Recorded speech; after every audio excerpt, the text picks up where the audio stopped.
পুঁই পাতার পাকোড়ার রেসিপি। প্রথমে বেসনের সাথে লবণ, শুকনা মরিচের গুঁড়া, ডিম, সামান্য পানি, আবারও একটি ডিম, জিরার গুঁড়া, হলুদের গুঁড়া, আদা এবং রসুনের পেস্ট দিয়ে ভালো করে ব্যাটারটা তৈরি করে নিলাম। এরপর আরেকটি পাত্রে সয়াবিন তেল দিয়ে পুঁইয়ের পাতা ব্যাটারের সাথে মিক্সড করে তেলের উপর দিয়ে দিলাম এবং পুঁই পাতার উপর ব্যাটারটা ছড়িয়ে দিলাম। এভাবে একটি পাশ হয়ে গেলে অপোজিট পাশে আমি আবার পুনরায় ব্যাটারটি ছড়িয়ে দিলাম।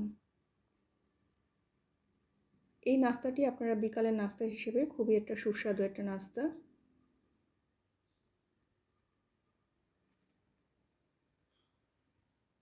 পাকোড়াটি ভাজা হয়ে গেলে আমি সেটা তুলে নিচ্ছি।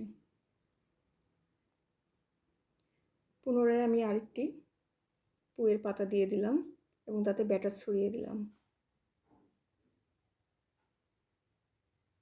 খুবই অল্প সময়ের মধ্যে আপনারা এই রেসিপিটা তৈরি করে নিতে পারবেন এবং এতে আপনারা যখন ব্যাটারটা তৈরি করবেন অবশ্যই আপনারা চালের গুঁড়া মিক্সড করবেন। চালের গুঁড়া এবং ডিমের কারণে পাকোড়াটি খুবই মচমচে হয়।